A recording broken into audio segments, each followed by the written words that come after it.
where it's you that screw the screwdriver. This is Rip Roaring Garage. I'm Alex, and I got some interesting kind of stuff. Let's look at some perspectives from about 40, 50, 60 years ago, from across the pond, across the Iron Curtain, and look a little bit at what car ownership and aspirations were in Romania during some of the harshest years of communism. Now, there is this channel I follow. Obviously, it's going to be in Romanian, and I will translate as best as I can. A lot of it gives me the ick. I hate even using that phrase, but it seems like there's a lot of people that are yearning for this era. Why? Because they never lived through it, and it looks clean, and they're poor now, not thinking that they would still be poor, even poorer then. But they saw some people enjoying life with some fancy cars.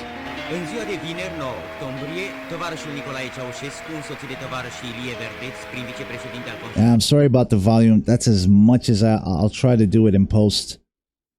This is Ceausescu, the dictator, at least the second one that they had, going to his visits and little inspections where they would parade the same fat cows, plump and well-fed, on train cars, and paint the leaves green around chemical plants because socialism is great, and and that's what was needed to get by. They were stealing, cheating, doing everything they could for the glory of the country. Anyways, all those poor people clapping and all that. Yeah, they were pretty much forced. People were forced to go from, take time from their work and, you're going to go clap there. There's a couple of them. This is the bastard that caught some lead in the back of the head, if you could catch my drift. But only thing I didn't like was Christmas Day. One day I'll tell some more stories about this, because these are things that I know personally, from family, from myself, that have been involved in a lot of these things. So, yeah, all the people clapping, basically it's like North Korea. You don't clap, you die. And I'm not exaggerating. And tractors, some of you guys out west, farmland, I know a couple of you out in Iowa, that may know the name long tractors. And long tractors they're expensive. I want one just because, my grandfather worked on parts of the electric. These were the Romanian built Tractorul Brasov tractors, and they were phenomenal. Simple, basic, they were tough, and they lasted. That's why they still sell here. They were sold under the Long name. The dealership, that was the guy's name. Anyway, so that's kind of cool. These are, you might recognize some of these because they were built off of Ford patents from the USSR given to Romania. A lot of these dog legs and whatever, you'll kind of recognize them from 50s era's trucks. Obviously different because they're not meant to fit parts.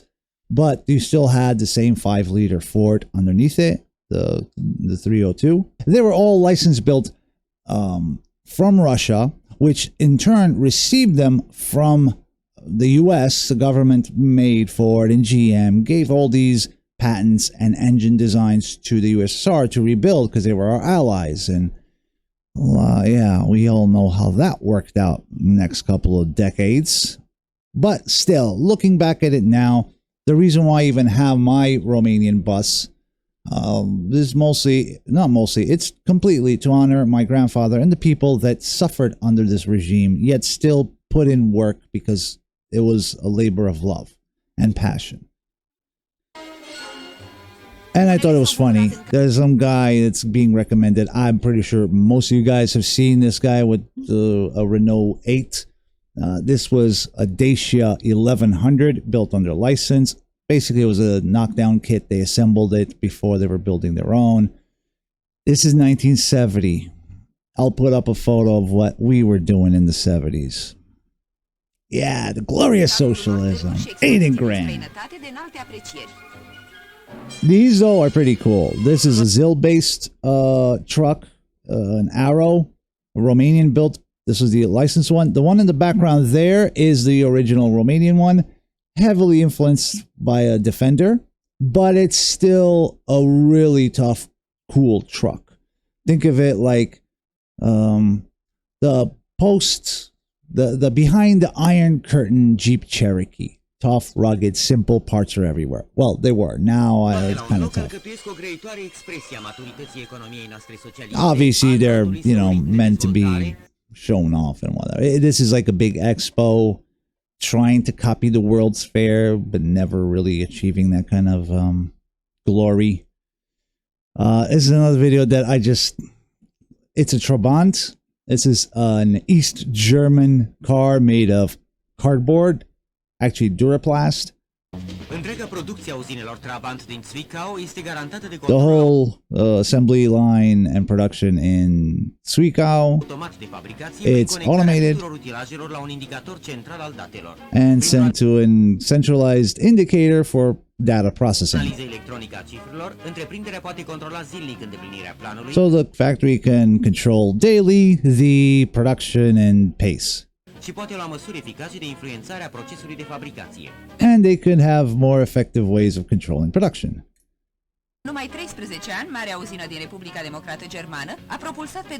Only 13 years after the great, they love the word great, the great factory in Zwickau, they have built 750,000 Trabants. Oh, stop. Don't play anything. They're interesting, and it does give, you know, a nod to the Germans for their ability to make do with nothing. But again, some people glorify it for all the wrong reasons. So here is from the other side, which is interesting because you don't get to see these kinds of reports and footage from products or whatnot from the other side of the Iron Curtain, from the other side of the wall. This is from the Federal Republic.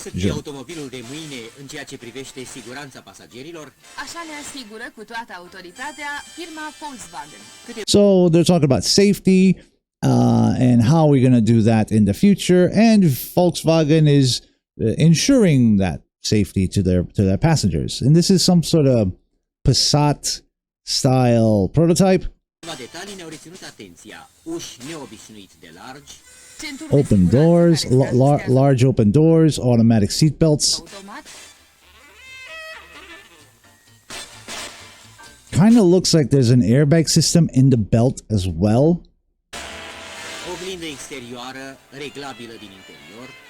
External, you know, adjustable mirror. That shows where the bar is. Not very high in 1974 in Romania.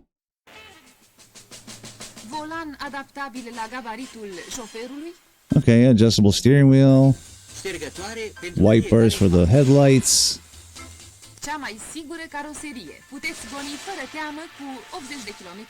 80 kilometers an hour tested, side and frontal impact.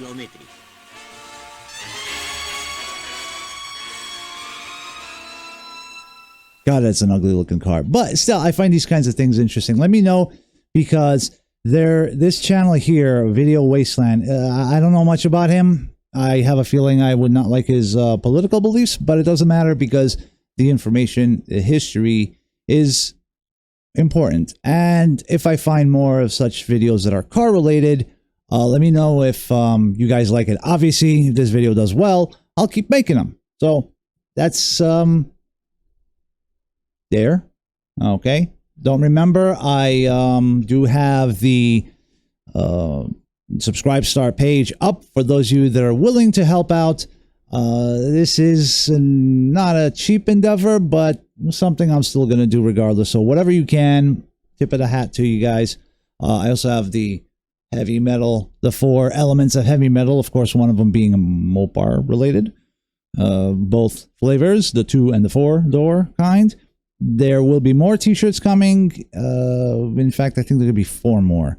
So I'm Alex. This is Rip Roaring Garage, where oil is thicker than blood.